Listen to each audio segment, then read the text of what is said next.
Welcome back to another episode of Picking Up the Pixels RPG Love. I'm your host, Boston. Joining me as always is Musum.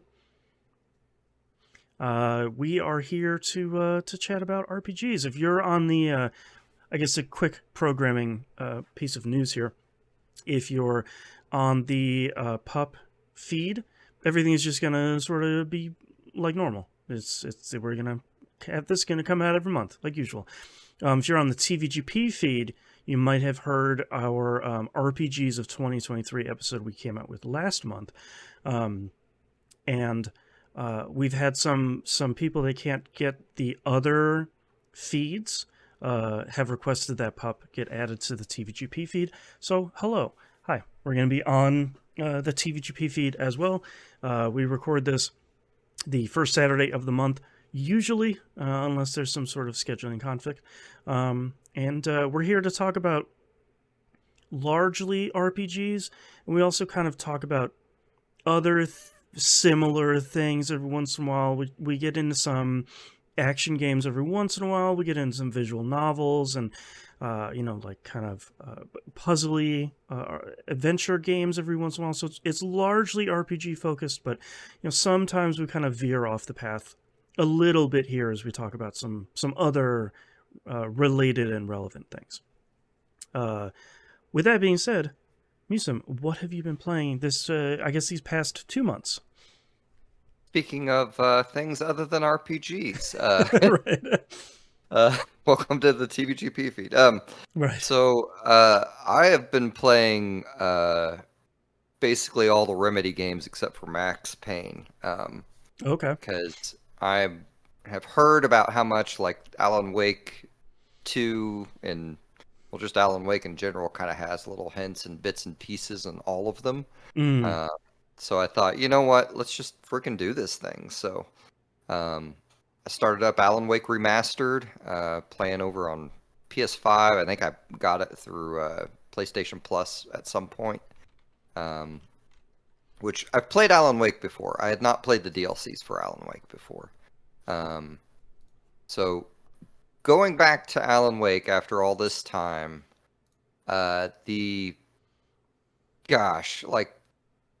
it's really like the level design is not super great in that first game. It's really easy to get lost. You don't Yeah. typically have a map.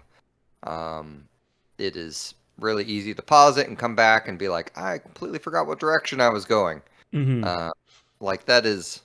That game is not aged well, and I think it needs more than a remaster, honestly. But Mm-hmm. the story is still there. It's still that really interesting, like Alan trying to ride himself into a victory, Right. like and losing most of the time, or at least getting a stalemate. But the first DLC, I may have played the first DLC before, but the first DLC is like all action, which is kind of not what you want from an Alan Wake game. Which DLC is It's, that? oh, you would ask me The that. sorry, the Uh, writer something. yes, I believe it's the here. I'll Google it while we're Okay. talking about the Signal. Oh, the Okay, so signal. you have Okay. the Signal, and of course, it's only going to tell me the name of the first one. I think Is the Amer- writer's the second one. Yeah, because American Nightmare was like the standalone other, Yes, not DLC, but like a standalone story thing. and we will talk about that one in a moment. Gotcha. Okay. uh, like so the first. So I guess spoilers for the first Alan Wake, which if you've watched the Game Awards, that whole musical number spoils it. This is like a 13-year-old game. Like you reach the end Right. of Alan Wake, he accomplishes a few things. I'll be vague on that at least, but he effectively gets trapped in the dark place. Mm-hmm. Um, the signal is him freaking out that he's in the dark place. And Thomas Zane, if you remember from the first one, there was another writer who would sometimes appear in a underwater suit. Right. And he was the one that the was friends with the light lady, who was kind of the Twin Peaks log lady equivalent running around town. Mm-hmm. Um, but Thomas Zane is trying to pull him back, and Alan Wake's trying to figure out what's going on, and by the end, you start to get the impression Alan Wake figured it out, and then it does a cutscene that's like, okay, he didn't figure anything out. Um, and then you go to the writer, and then the writer's like, no, he actually did figure something out. Oh, okay.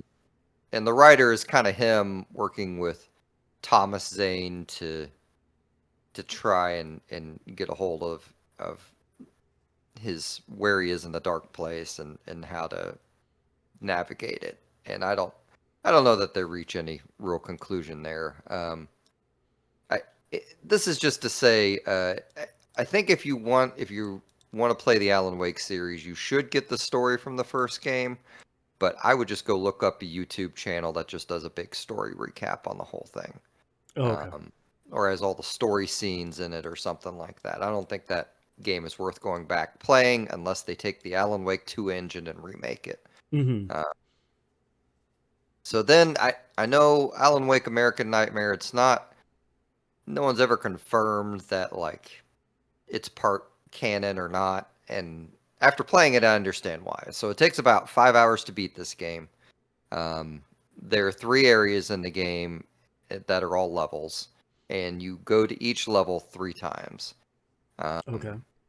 It is kind of an arcadey game. Huh. Alan Wake wakes up in Arizona. He's not sure how he got there. Okay. He has a flannel shirt on. And he just knows he has to stop Mr. Scratch. And Mr. Scratch is his evil doppelganger that the Dark Place has made. And Evil Scratch is Hmm. introduced, or Mr. Scratch is introduced in the first game. One touch that they immediately started doing in this game that they have carried parts of over to Alan Wake 2, which honestly they carry a surprising amount of things from American Nightmare over to Alan Wake 2 that are not story elements, but more like game mechanics and the way things act. Like it's kind of surprising. Interesting. But so every time you see Mr. Scratch's name written on the page, it says Alan Wake, but it's scratched out. Okay. And every time in American Nightmare that Mr. Scratch's name is said, they'll say Mr. and then you'll hear like a scratch sound. Okay. But the way American Nightmare works, like I guess American Nightmare, me saying he wakes up in Arizona is disingenuous. American Nightmare starts out with Barry, his agent, passed Mm-hmm. out in a bed in a hotel because he's signed the old gods on the tour, and the TV's on, and an episode of Night Falls comes on, which is their Twilight Zone equivalent. Right. And then it zooms in on that episode, and then it's Alan Wake waking up in Arizona. So it is That's fun. super unclear what in the world's going on. But Right.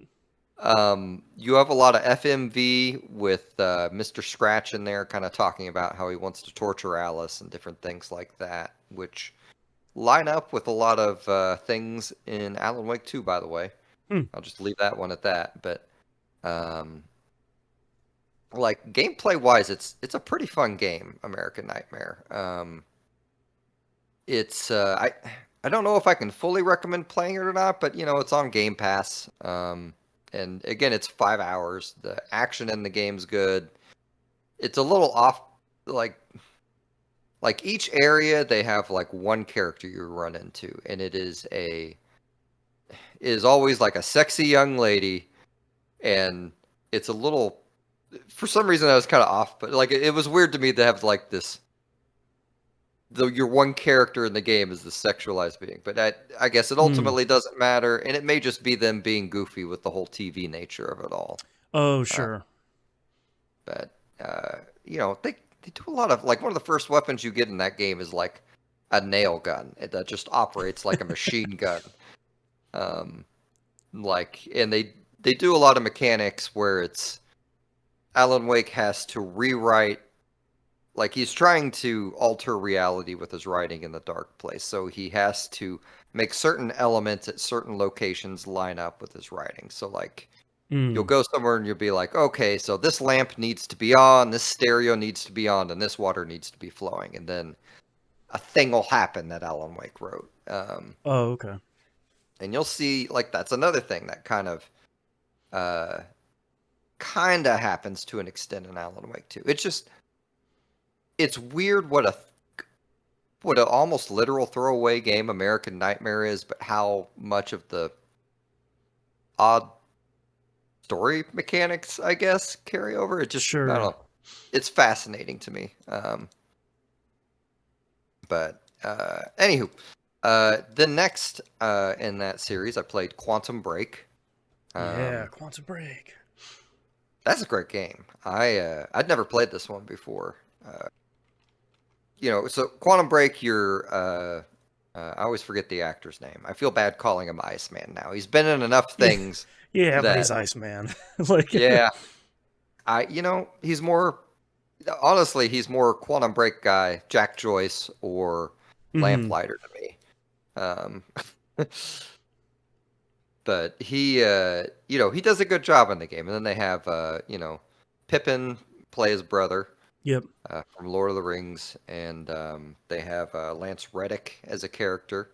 Oh, he's so Um, good in that. Just chewing every scene. yeah, Martin Hatch. Gosh, I Yeah. Martin Hatch is a that's great name too. that's the thing that kills me is that we're never going to get to see him. I mean, there are a lot of. I say that. I just want Lance Reddick to play all his characters again. I guess at the end Yeah. of the day, I want his Horizon character. I want his Quantum Break character. I want his John Wick character. Like Yep. they're all. Anyway, um, so Jack Joyce's brother invents time travel, and Jack Joyce gets time powers because of it, and Mhm. is trying to prevent the end of time from occurring.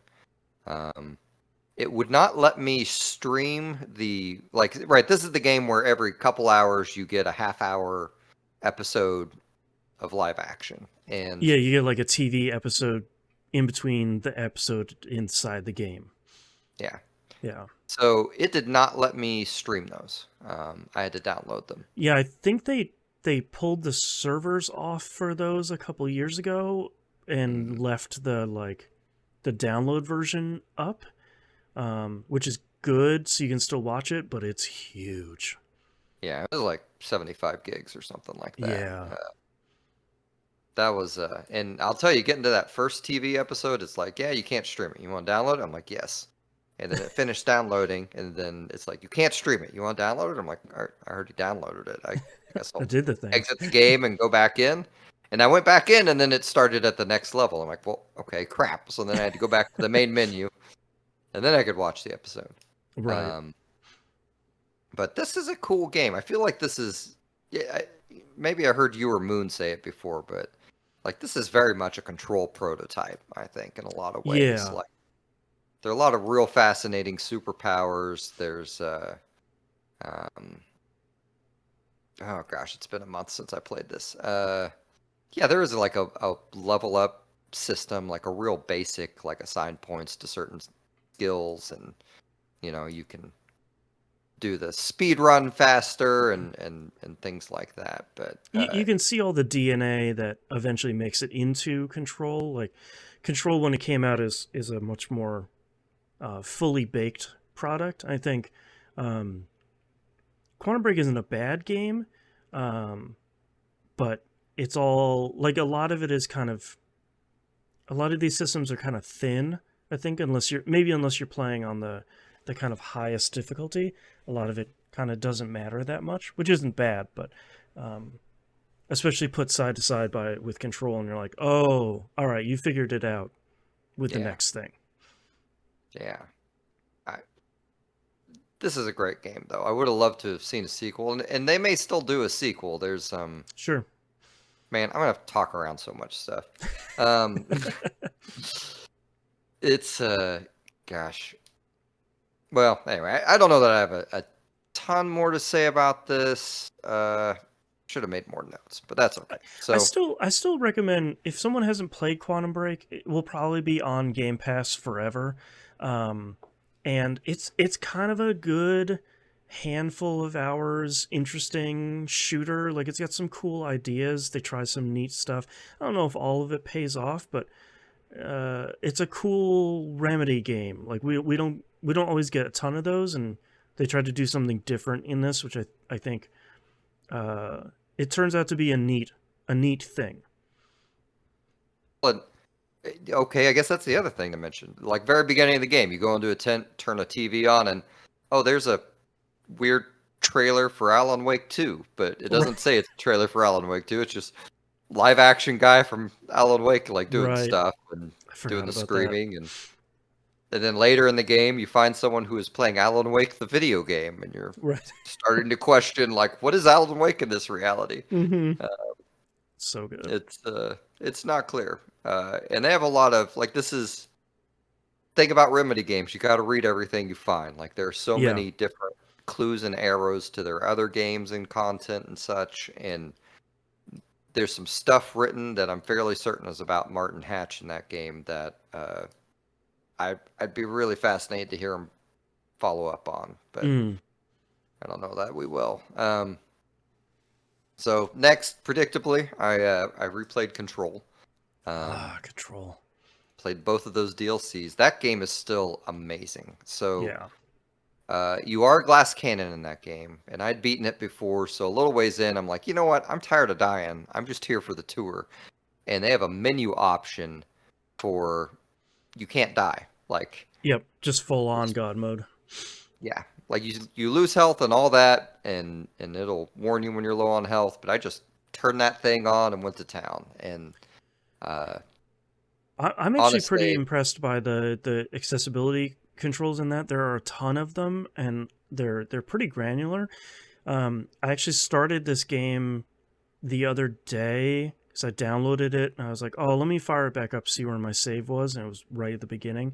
They actually have a an option too for one shot kills for enemies too. So you can not only be indestructible, but you can destroy every enemy in basically one shot. So whenever I go back and play through it, I'll probably turn on both of those options and just mow my way through that game pretty quickly. yeah, I mean, really look. The action in the game is great. I think Hmm. they made Jesse the main character too much of a glass cannon. Um, but gosh, that game's so good. Like Audie's amazing. Um, the maze is amazing. Yep. Um, there's just a ton of wonderful text through that whole game hinting at things and going in kind of roughly like I'd forgotten a lot of it, but Hmm. you know, roughly knowing a lot of the answers kind of enabled me to read all that text in a different way. Um, like I basically did everything in that game. I am one achievement away from getting the platinum on it. Oh And that wow. last achievement is to complete those I can't remember what they're called. They're bureau countermeasures, I think. It's the ones you get like Yeah, those like side quests that pop up every yeah, once in a while. Yeah. like they have two variants of them. One is the go kill these guys. You have 20 minutes to do it. And I did all those. It's the one that you get from the main hub area. Like you can select up to 3 and it's like go kill 5 hiss snipers or something like that. Oh yeah. And I have like 5 of those missions left. And now that I've done everything else in the game, just about, it is nearly impossible, like, to get the enemies I need to spawn when I need to spawn them. So Right. it's not a quick thing. So I recommend if anyone is replaying it, just do those during the game until you get the achievement. Don't think you're good and start slacking on it. Right. Because everything else in achievement wise in this game, I think, is pretty easily doable. Mm. So you know, after I beat Control, I started on the DLCs. I was doing I played Control on PS5 and just used the Game of the Year edition thing. Hmm. Um, so the first DLC I played was the AWE DLC, Okay. which is the Alan Wake one, because I was walking towards an elevator and then Alan Wake started talking to me, and I thought, well, this is happening now. Yeah. Um, that is a really cool DLC. Mm. They bring Hartman back from the first game. Hartman's the counselor who traps you at a lodge for a little bit. Um, they have a lot of text and interviews with him. Um, and, you know, it's the Federal Bureau of Control interpreting Alan Wake. And Mm. you know how you're going through Control and you'll get those transmissions from the previous director and you Yeah, kind of see a silhouette. Well, Alan Wake talking to you works like that, and that's it is cool. awesome. Oh man, Um, but I'm just gonna leave that one at that. Like that one, it probably, I bet it's a solid like 5 or 6 hours. that's not bad. And I didn't do everything in the DLCs either. Hmm. So let me tell you though, if you were gonna play Control in preparation for Alan Wake 2, don't play the Alan Wake DLC first because you really won't want to play Foundation afterwards. Right. Um, the Foundation DLC, like, it's not bad. It has some really charming parts to it and has some interesting like origins of the bureau type information in it. And you get to see a pretty cool area and find out a little bit more about Marshall.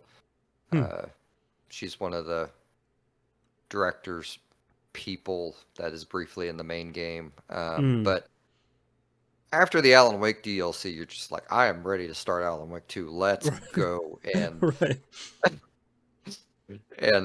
Foundation is like pulling teeth when you're in that situation, unfortunately. Hmm. You do get some like charming bits with Pope. Oh, Um, okay. Nice. Pope's the blonde lady helper who is just a very excited scientist. I always liked her a lot. Yeah, man, the cast of Control's amazing. Like every Hmm. single one of them. I always forget his name, but the security guy. Um, after you rescue him in the main game and he's over in the executive area, every time you talk to him, you go, "I have to go." He's like, "I do too. You're not the only one who has to do stuff." Like Right. it's he says it too many times, but it's such a good line. I don't mind. Hmm. I really, Control's got to be one of those games that I'm just gonna replay every couple years. Like that game is Yeah. just amazing. Um, like this is whoever Remedy has on their staff. You guys need to pay them top dollar to keep them there. Right. Like I don't know how you need to do it, but you need to keep them all there so you can keep making games on the level of Control on Alan Wake 2. Right. So Alan Wake 2. Uh, Started that. I'd hoped to beat it before today, but it is way more exploratory than I was expecting. Hmm. Um, so, like, I don't know, maybe if you mainline the story, it's pretty quick, but it's also a lot more difficult than I was expecting. So, Alan Wake 2 is very much a survival horror game. Um, it is You have your big, third person in front of you with a camera over their shoulder that you can switch back and forth. You have very limited munitions and flashlight batteries, and they have upped the difficulty of the Taken. Like, gone are the Hmm. days where from Alan Wake 1 where you could just hit them with a flashlight and shoot them with a bullet from your pistol and they die. Okay. You're going to go through, like, I don't know, like if you have it on normal mode, you're going to go through like probably all 6 bullets in your pistol if you were using that on them. You're Oh wow. probably going to do like 2 or 3 shotgun blasts, depending on where your range. Um, and they do have a couple new weapons, like the crossbow that'll down them in one hit, which is pretty nice. But to reload the crossbow, you literally stop, put it on the ground, put your foot on it, cock it back, like you were completely immobile while you were doing that. Goodness. Alan, and I'm sorry to let you know, Boston, Alan Wake 2 is somewhat terrifying. Um, I've sort of girding my loins for Alan Wake 2 when I eventually get there. yeah, like it is an amazing game, but it is a scary game. It Hmm. is like they throw all sorts of weird jump scares, and you really don't want to run into enemies most of the time. Like putting it on story mode does help an awful lot. Hmm. Like I played the first few hours on normal mode, and then I was like, man, I am dying too much, and the save system in that game is not doing me any favors. So, uh, and I'll talk about that in a minute. But I put it on story, and it went from I need a whole clip to down this guy to okay, now I only have to use like one charge of my flashlight to knock his barrier off. One shotgun blast will usually do it, and I rarely use the pistol because I'm just have so much ammunition for everything. Oh, nice. Uh, but that does not change that you will still be in the daylight, and suddenly it gets very dark, and you will Mm. hear things in the distance, and you're like, "Oh crap!" Right. Um, they so the game starts, and you are. I'm not gonna say a ton about the story, but you start out as FBI agent Saga, and I thought I would be off put by playing someone other than Alan Wake in an Alan Wake game, Mm. but Saga is literally going to Bright Falls to investigate a murder, and then is quickly introduced to the supernatural in the dark place, and then starts figuring out that Alan Wake is still out there sometime, and it's her solving that puzzle for her end of the story, and Oh, it okay. is honestly a really cool story approach. Like I kind of like playing her better than Alan Wake at this point. Mm. So she has what they call the Mind Palace. So whenever she's solving a crime, and you get details that can help you figure it out, you press your on the PlayStation, you press the big pad, and it takes Mm. you to her Mind Palace where you have your crime board where you'll open a case, and then you'll have a picture of a scene, and then as you get clues you add it onto it, and she'll put string to the different clues. Oh, okay. uh, and then there's like a profiling table where she tries to get in a character's head, and um, there's more to Saga that they haven't told me about, because the conclusions she comes to from profiling are basically telepathic. Like, Mm. you're like, how did you know that that person was born on this date just Right. from How thinking did you about get them? there? Um, but she's also fun because, like, when she first enter it, like, she's kind of just excited to have a complicated case to solve. Mm. Uh, but as she gets kind of drawn into the story that Alan Wake has written, her attitude kind of changes. Um, for Alan Wake's side of it, it'll be a little bit before you get to play him. And once you do, you'll be able to, like, they have these spots where you can switch between characters whenever you want, to kind of play at your own pace. Uh, Alan Wake is stuck in the dark place, and a lot of his level stuff happens in this weird city place. Um, and it very much works like a Resident Evil or Silent Hill game, where you have to find, okay, you have access to all these city streets, but you can't go in these buildings because you don't have whatever object you need to open this building. Oh, gotcha. Um, he gets a mechanic of having this lamp that can take light from something and add light to it. Mm. Um, and both actions will change the environment. So, like, a bunch of trash may be blocking an exit, and then you add a light to that area, and then the trash is gone. Mm. Um, Alan Wake very much deals in reality changing for a lot of his game mechanics, which is also very cool and super disturbing and scary. Like, he has the way more scary levels, like, to be blunt, because Oh boy. he is looking for story ideas to write himself out of the dark place. And Oh, okay. a lot of his logic is, I have to get darker so the dark place will let me do it. Ah, sure. So you will find certain spots in the environment, and like, he has an equivalent to the Mind Palace, but his is his writing room. Mm. And it'll be like, oh, here's a set piece. Oh, I got a story idea. So what if I have the Torchlight cult do something here? And then you'll do that, and you'll be like, holy crap, this whole place got burned down. And then Mm. it'll be like, what if this was I'm not going to think of another example. What if this was Mr. Scratch? And you'll turn that on, and I won't give away what that is, because the Mr. Scratch level is incredible. I assume he's going to actually be in it more, but um, this game is very, very, like, high tier. Like, this is an amazing game. Like, Nice. had I played this last year, it would have been probably my favorite game of the year. Oh wow. Um, it's not without its problems. I think the save system is a big issue. Mm. they rarely autosave. Like most of your autosaves happen if you like there's a boss fight and usually like you have to duck under a tree or something to get to the boss fight, and usually there's an autosave when that happens. Oh, okay. But for the most part, save points are set. You have to walk up to them. It's usually a safe room and click on the light and then it'll save it for you. Mm. And I have lost like one night I lost probably 30 to 45 minutes of gameplay where I discovered like 2 or 3 secrets. I'm like, I don't. Oh, jeez. That was yesterday, man. I don't remember what the heck I did. Do I have to really retread everywhere? But um, most of the locations, thankfully, in Alan Wake are fairly quick to traverse. Like you look at the map and you're like, oh, this thing's huge. This is going to take forever. And then it takes like a minute. You know, it's nothing. Mm. It's if you aren't playing in story mode, it's going to be more of an issue because you're going to have less ammunition and the fights are going to be harder because the Taken just keep coming back.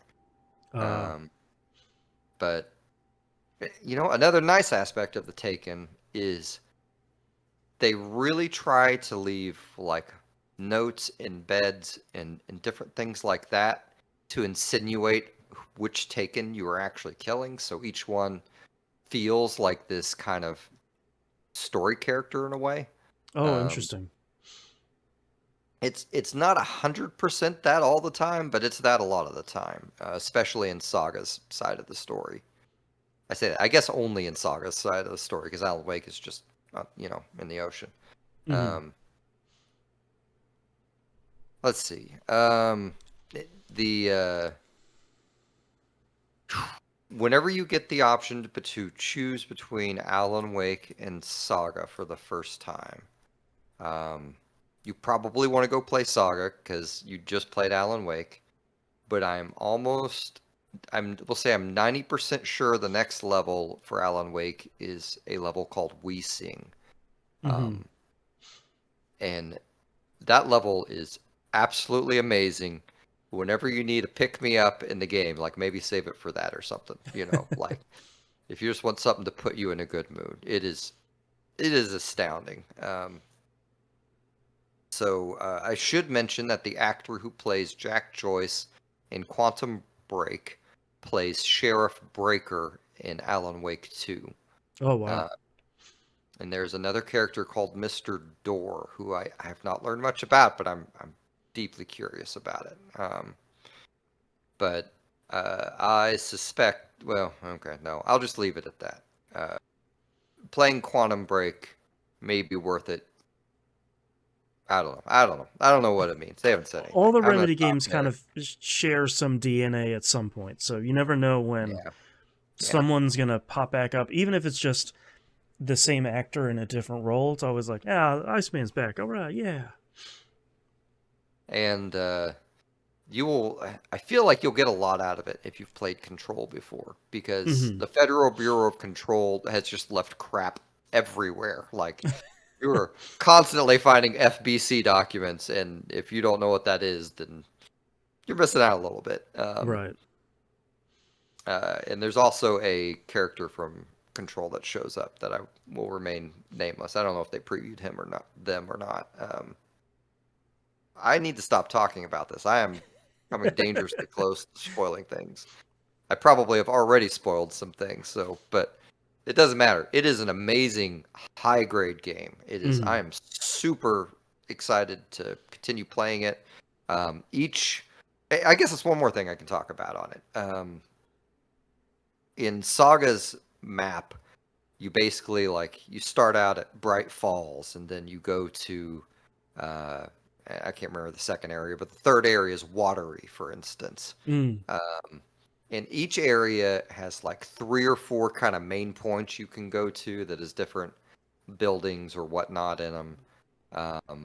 And as you pass supplies and things, she'll mark those on her map.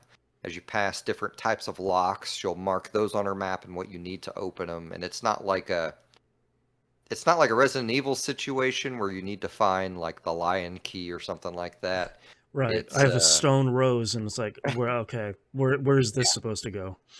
no, I almost cheered when it happened. Like she got a screwdriver And she's like, I'm going to use this screwdriver to break this padlock. And from then on, when you run into those styles of padlocks, you just have your trusty screwdriver. You break Oh, them open nice. with. Like it's a cool, like it's almost Metroidvania like in how it Right. works, honestly. So, but they're really cool environments to explore. There's a lot of stuff you're gonna miss if you just mainline the story. Hmm. Uh, but you're gonna add a lot of hours on too, I think, if you're exploring. Like I thought I'd read it was a 12-hour game, and I bet I've easily spent 12 hours in it because you'll beat an area and then you'll be like, well, okay, I banished kind of the lake from this area of the map, so now I get to go explore that area. Oh, Uh, sure.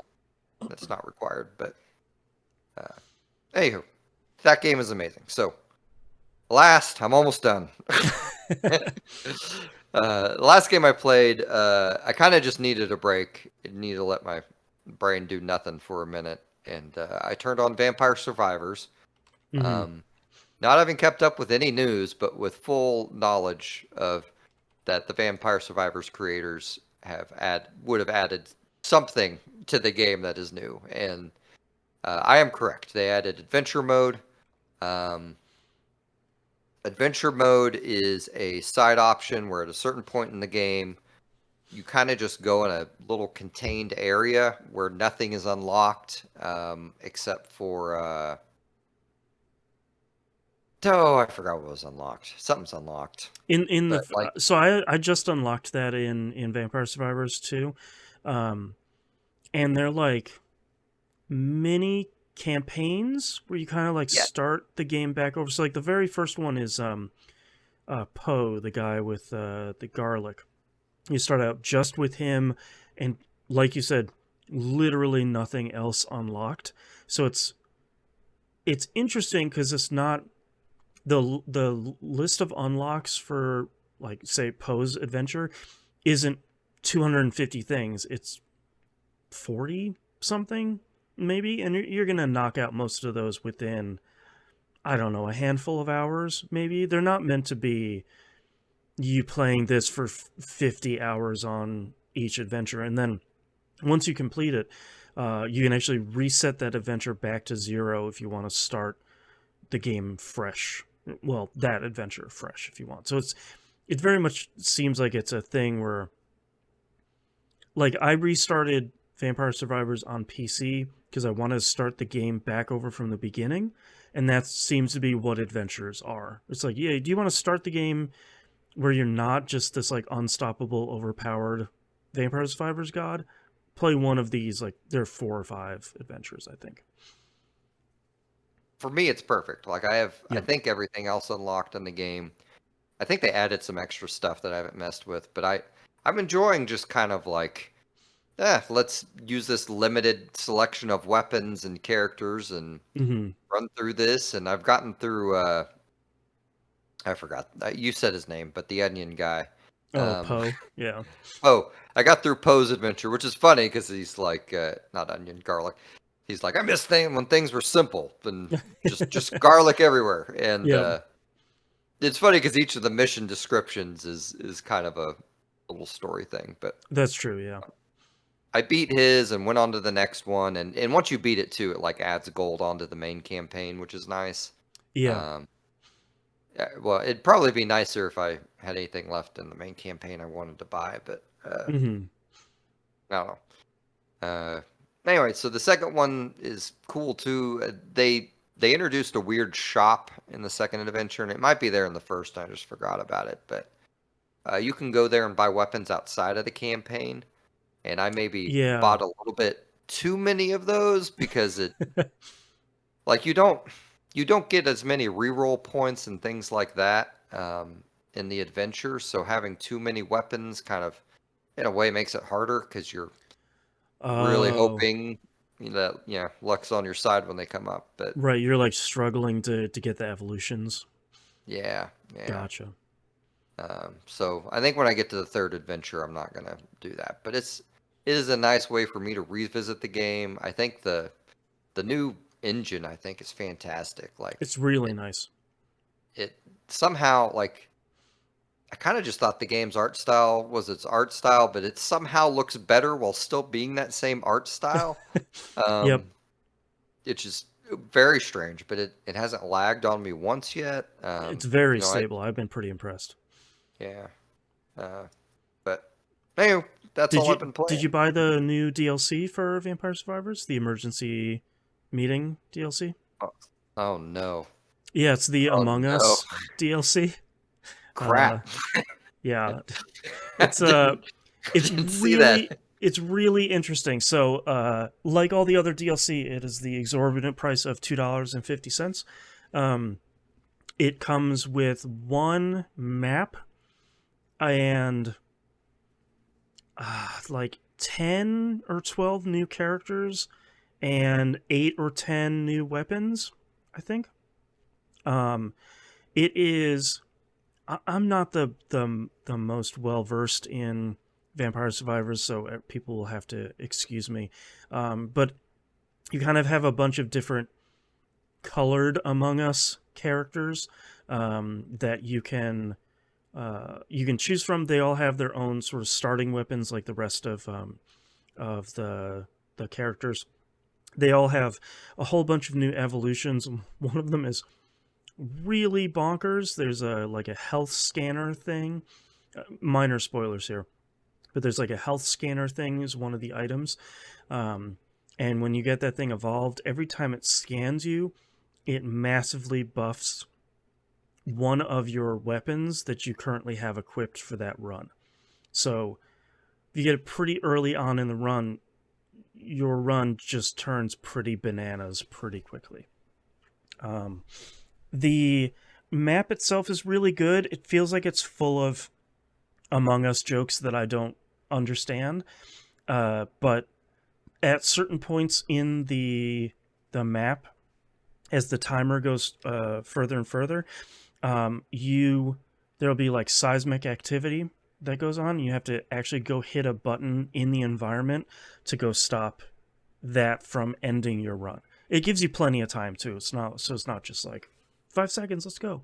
Um, but it's nice to see something that they're trying something different with this. That isn't just like, oh, here's your usual level. Um, and I haven't unlocked. I don't even think I've unlocked half of the stuff in the DLC yet. Um, but so far so good. I like a lot of the stuff. I like a lot of the weapons. I like a lot of the evolutions, and the new map is cool. And it's like it's $2.50. Like you kind of can't go wrong for more Vampire Survivors for an incredibly cheap amount of money. Yeah, I just bought it. Yeah, yeah, it's real I good. love that. I love that game so much. Yep. Uh, I know I need to, especially after listening to your guys' top 10 list. I acknowledge I just need to buy Spirit Hunter's Infinite Horde. That's Um, very good. Yeah. Yep. uh, but man, and you know that I forgot what the Diablo one I played. Oh yeah, Hall of Torment. Like, I Yeah. these games are just great. Like I don't have the attention span like I did in my 20s where I could watch TV and play an in-depth game at the same time. Mm-hmm. And like this is perfect for that. I can put on whatever TV show. Like I watched Yellow Jackets through December, Right. um, and it's Vampire Survivors is just perfect to play something. Watch Yep. that and play this. Oh yeah. So good. Highly recommended. All right. Is that So all the games you got? You got anything that's else? all I got. All right. I got a couple of Yakuza games here. Starting off with, I finished up Yakuza Like a Dragon, which turned out to be way longer than I was expecting it to be in kind of all of the best ways. Um, I don't want to talk too much about the story in this one, um, but I was really happy where it went. I am pretty happy where. How do I talk about this? I'm happy with the direction of the Yakuza series going forward. Now it's Like a Dragon. Um, I like all of the party members. I like this kind of crew that you've got going on here. That you're gonna, I seemingly take into the next Like a Dragon game. Um, and I was genuinely surprised at how well the gameplay change worked, because this was the first one where it's a turn-based RPG instead of the beat 'em up games they were before. Um, I think that worked really well throughout the entirety of this game. I was expecting to like it, but I wasn't expecting for this to just be a Dragon Quest game, even though that's very much what, like, the main character, Kasuga, his big dream in life is to become the hero from Dragon Quest. And he has these kind of like, every time you get into a battle with random thugs on the street, kind of has this like delusion where he sees them as stereotypical JRPG monsters. And it works really, really well. And combining that with the turn-based stuff, I think it works really well for this game. I am very, very curious to see where they're going to go with Infinite Wealth, the next Like a Dragon game. And I I'll be talking about other Yakuza and Like a Dragon games here in a minute, but if you're looking to get into this series, my recommendation would be either start at the beginning with Yakuza 0, or start with this, Like a Dragon. Both of them are going to be really good intros. I think most of the characters that come up from other games are pretty well introduced in this game. Like if you're running into characters from previous games, they do a pretty good job of explaining who they are. I'd say even if you want to play Yakuza 0 just to get kind of Kiryu and Majima's introduction and a lot of the kind of staple characters, and then move over here to Like a Dragon, that would probably be a pretty good way to go too. So Yakuza Like a Dragon, really, really great. Highly recommended. I think if you're interested in playing any of these games, this is a really great starting point and a really, really great game. So after that, I moved over to Yakuza Kiwami 2. So I had played and finished Yakuza 0 and Kiwami 1, and I played a little bit of 6 when that came out, but that was a lot of like, boy, I don't know who any of these people are. Yikes. Okay. So I moved over. I thought, well, before Infinite Wealth comes out, why don't I just play through all of the Yakuza games? Which, if anyone has played them, you're probably laughing at me right now for probably about 6 or 7 different reasons. So I started and got about a third of the way through Kiwami 2 and realized, oh yeah, half of the reason why I love these games is because of all the ridiculous like mini games and side stories and all the extra stuff in these games. I can't just like motor my way through the main story like chapter after chapter. I got to go see all the cool fun stuff alongside it. So that idea is I will return to the other Yakuza games at some point, but I'm certainly not going to play like 200 hours of Yakuza games before Infinite Wealth comes out. That's not going to happen. So I think I made about a third of the way through Kiwami 2 before I was like, oh no, I'm in trouble. I'm playing the UFO catcher game. I can't help myself. I gotta rethink this plan. So I have shelved that for the moment, and I'll be coming back to that probably later this year. But instead of playing that, I played Like a Dragon Gaiden, The Man Who Erased His Name. So this bears a little bit of explaining. This is a side story that happens sort of during Yakuza Like a Dragon, and kind of leading up to the events of Like a Dragon Infinite Wealth. So this deals with Kiryu, the main protagonist of the first 7 Yakuza games, kind of what he's doing during the events of Yakuza Like a Dragon. And I'm making sure I don't spoil like 3 games at once, but it's interesting to see how his storyline kind of like weaves around some of the events of the first Like a Dragon game. You absolutely can't play this first because any of the events of Yakuza Like a Dragon, they just kind of cliff notes this, where it's like, hey, remember this big story beat? Yada, yada, yada. Anyways, let's punch some dudes. And it's like, oh, right, yes, okay, I just played that game, so I do remember that giant, massive story point. Okay, sure. So if you have played Yakuza Like a Dragon, a lot of it will be like, oh yeah, that cool scene. Yeah, right, okay. And it kind of fills in a little bit of some flavor around what was happening kind of behind the scenes in that game. This one is really, really good. Number one, incredible looking. I don't know what they did to their engine.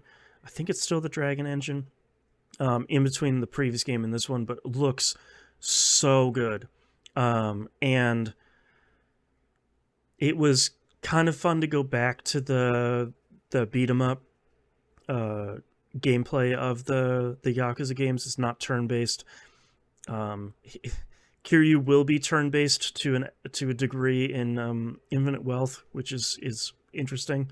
But this, I think my only concern about this for people is if you're, I feel like if you're playing the Yakuza games, you probably like the mini games and the side stories and the side quests and all that stuff, like all the kind of non-main mission stuff. If you don't like that stuff and you're only in it for the main story here, the main story of this is maybe 8 hours long. So it really is a side story. It's not like a full 40-50 hour Yakuza thing, and it is $50. So that's kind of expensive for an experience that is pretty short. There's a ton of side stuff in this game. There's like a battling coliseum where you can even do 10v10 party battles and stuff. Like there's live action hostess club stuff, which is weird. And there's a whole bunch of side stories. There's a whole bunch of extra stuff that you can do in here. I think it's worth it as someone who's a fan, but I could see people being balking a little bit at the price just because like $50 is the new $40 for budget games right now, and for an 8-hour experience, I mean it's great, but that might be, you're gonna have to vote with your own wallet, I guess is the short for there. I will say this is the game that made me cry the hardest of any video game I've ever played at the ending of this. Brutally sad. Not like bittersweet, maybe is probably a better way to put it. I really love Kiryu's voice actor. I think he's a legendary voice actor. And there's so much good voice acting of his at the end of this game. If you played this, you probably know there's a couple of lines at the kind of ending cutscenes that are just heart-wrenching. It's so good. But I think this game does a really great job of bridging the gap between Yakuza Like a Dragon and then Infinite Wealth. It basically ends right where Infinite Wealth is going to start, which I think is pretty cool, and I'm interested to see how they will integrate the two main characters in Infinite Wealth, because you're able to play as both Kiryu and Kasuga. There is a demo for Infinite Wealth inside of Like a Dragon Gaiden that unlocks once you finish the game. I fired that up and I checked it out a little bit for like maybe 10 minutes, but Infinite Wealth comes out in 2.5, 3 weeks or something. So like I'll just wait for that to come out and play that, because I already have it pre-ordered. So I'm not really going to go too deep. And everything I saw online, you know how sometimes these games are like, oh, you played and finished the demo, you start with like $10,000 when you start the full game. It doesn't seem like there's any of that. So I'll just wait until the full game comes out.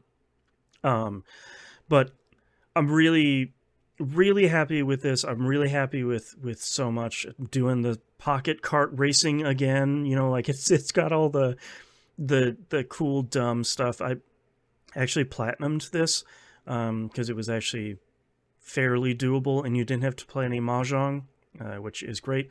Not because I'm scared of mahjong. I'm just scared that I will like it too much, and that'll be my new thing that I'm just going to do for the rest of my life.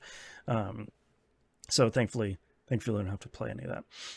But yeah, Like a Dragon Gaiden, really, really great. Again, as I said, not the beginner Yakuza or Like a Dragon game. Check out Zero or Yakuza Like a Dragon for that. All right, Yakuza section is over. Let's move on to Theatrhythm Final Bar Line. I don't think I talked about this the last episode we did. If we did, apologies for reiterating here. But I have finally played all of the songs in the game, which, now that I've been playing consistently for literal months. All 400 of them or whatever it is. There's almost 600 now. Oh my gosh. Because they keep I was releasing... hoping I was going high when I said that. No, it launched with 400, and then they keep putting out more DLC. They actually just put out a free DLC pack for Final Fantasy 16, which they hadn't announced before, and it's like 15 songs, something like that they just put out for free. So that's absolutely wild. People like the music for that game an awful lot. Yeah, people seem to really... I've listened to some of it, and it seems very good. I still haven't gotten around to playing it. I own it, and I have not yet played it, so someday. The big achievement that I managed to complete, though, was... I don't know... Apologies. I'll re-explain this system here. The game has something called Endless World, and it's essentially a randomized playlist of ever-increasingly difficult songs that you're going to play kind of back to back. So when you start the Endless World gives you like... It's usually like 2 or 3 songs you can choose from, and it will give you a quest. And the quest starts off pretty easy at the beginning, and each quest gets harder as you go through. You have 3 hearts. Every time you fail a quest, you lose a heart. When all of your hearts are done, you're kind of done with it.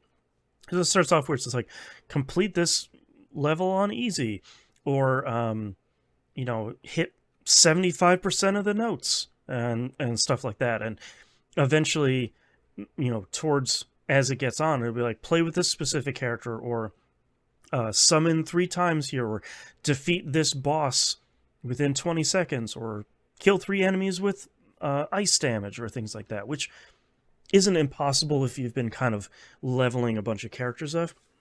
But the trophy I was worried about the most in this game, most of the trophies are just like, complete all the quests in the game, or kill 10,000 enemies, or things like that, where you'll get them, or you'll grind them, and it won't be that big of a deal. The one I was worried about was get to stage 20 in Endless World, and I was always getting to the point where I was getting to 15 and then kind of failing out at that point. And I got to the point where I think it was last month, I finally got to 20. and like by the skin of my teeth, I very barely got there. That was really pretty tough in a way that I thought is really interesting. And I forgot that they integrate all the DLC songs in there too. So it's sort of the more songs you have in your game, the more options you have. Where it's like, oh, this song you can choose from like Final Fantasy 3 or Final Fantasy Type 0 or Near Automata. And it's like, okay. And then you clear those and it's like, hey, how about Xenogears or Chrono Trigger or Final Fantasy 12? It's like, okay, yeah, sure. Yep, got all this stuff in there. Um, so it seems like they're done putting out DLC at this point. They've put out all the stuff they promised with whatever like DLC pack they put out. So game seems to have done well for them, but I'm not really expecting them to announce anymore, which is fine because the game already has 600 something tracks. But uh, Final Bar Theatrhythm, Final Bar love it. 2 thumbs up. If you like Final Fantasy music, you should go play it. It's really great. There's a demo out now, still, I believe, and your progress in the demo carries over to the final game. So if you really want to get a taste of how it plays and the accessibility options, the difficulty options and stuff, the demo's really good. And it features, I think it's like 10 to 15 songs, something like that. So it's a pretty good selection of tracks. So last game for me here, Remnant 2. I've been playing this when schedule allows with my good friends Billsford and the Hannah, since we played through the first game 3-player co-op. Remnant 2 is really, really good. Remnant 1 was really great, but it was easy to see how the game had kind of a pretty tight budget for the first one. Like it had a lot of rough edges. I think that added to a lot of its charm. But this one looks way better. It looks really, really great. And they have so many, they made so many improvements for quality of life stuff that I think helps the game so much. Like, one of the big ones that drove us crazy in the first game was you can't, more than one person can talk to a vendor at the same time.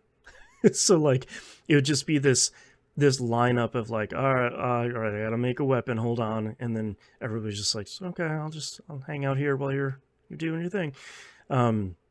Thankfully that stuff has been resolved, and a cool improvement on this is you can run 2 classes at a time now. So once you get enough money, you can pick a secondary class. So like I started as a healer because that's how I like to play these games.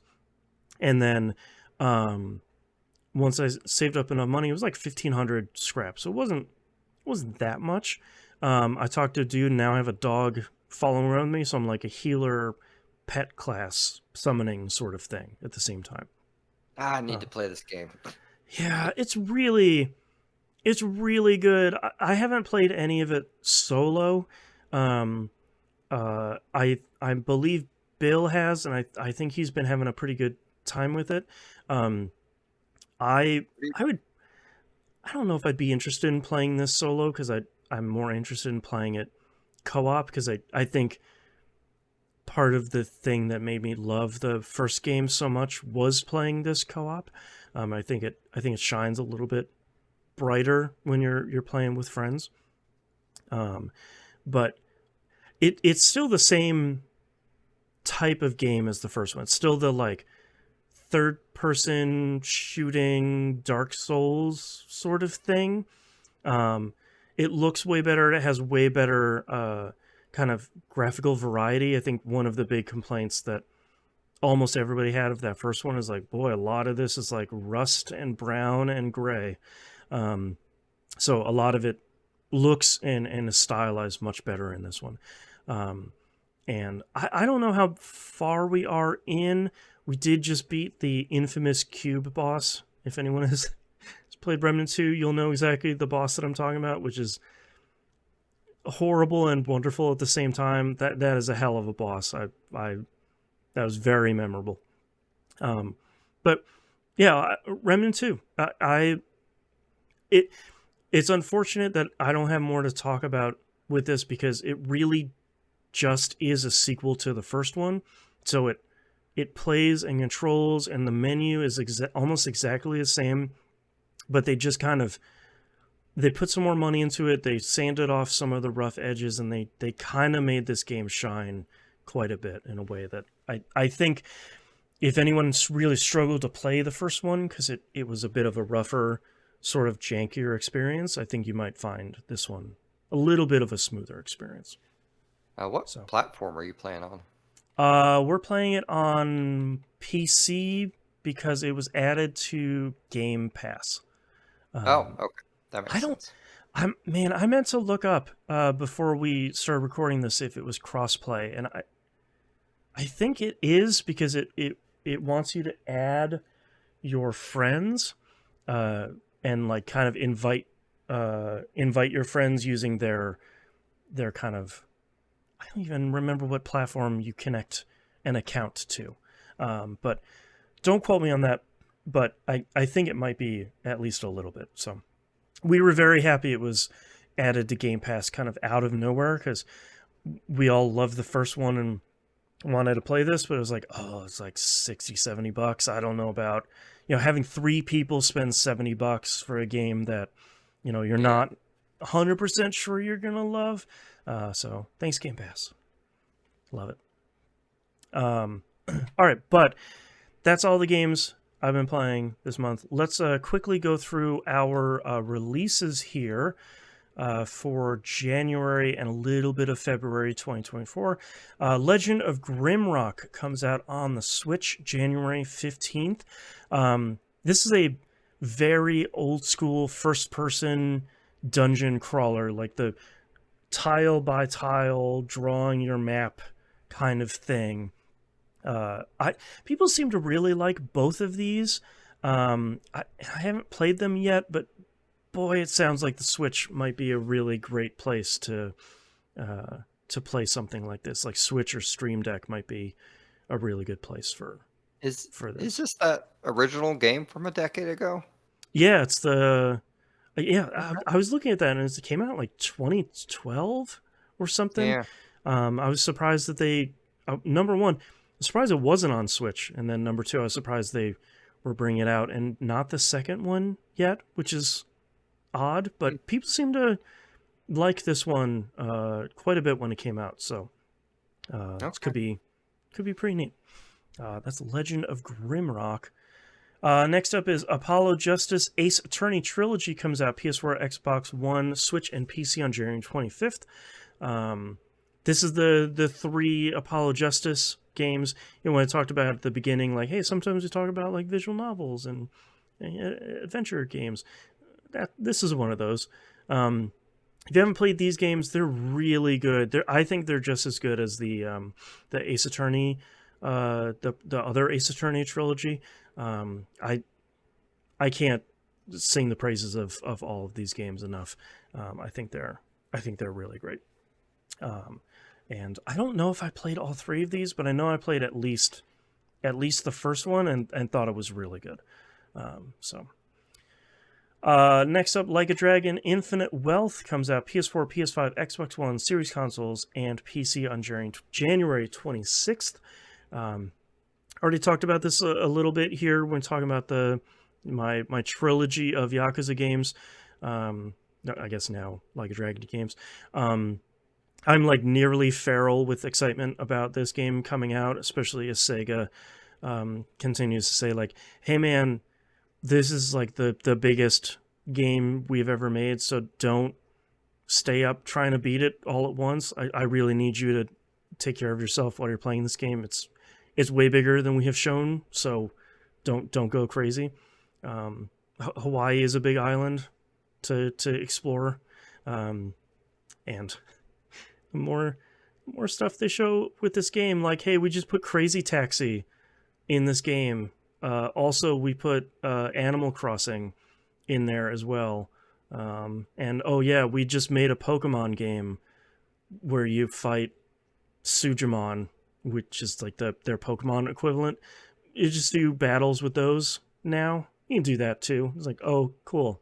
All of that besides the regular game too. So that's all I'll be playing this year. Apologies for the rest of these episodes for the rest of this year. But very, very excited to check this out. I think this is gonna be pretty cool. Fingers crossed. Next up here we have Grand Blue Fantasy Relink, finally coming out PS4, PS5, and PC on February 1st. They announced this, I think, like 10 years ago or something, and Arc System Works was originally going to make it, and then Cygames, the developers of kind of the main Grand Blue game, was just, I think it was like 2019, was like, no, they're not making it anymore, we're going to make it. And it's finally coming out, and it's hack and slash Grand Blue RPG that seems like it features a lot of co-op.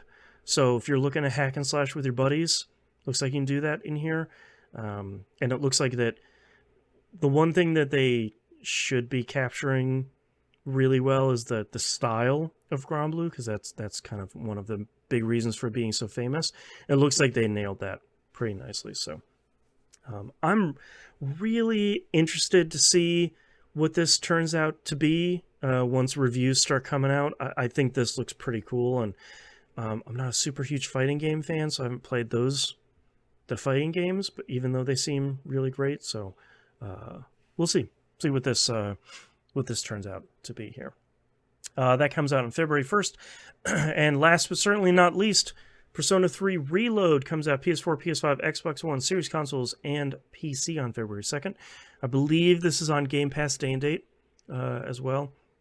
And they just released the intro cutscene for this game, which looks really great and has more Meguro music, which somehow after all this time still manages to nail that Persona 3 sound, which is pretty incredible. So I don't think I'll have the time to get to this day one, but I think the more that they show of this, I think the more interested I am, because it doesn't look like it's just Persona 3 but prettier. So we'll see once people start digging into it, but I think it looks pretty great so far. Do you think you're gonna get to this when it comes out? I think like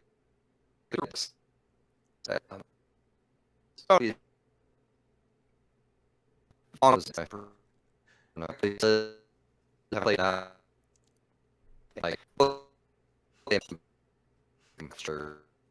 Well, I mean, that's not really, I apologize for the video version. Apparently, someone's internet is wonky, and the audio version is probably fine. But sorry, your mic was all gibberished up on that for some reason. But I said probably that me think about getting I think I'm clean and that's excellent.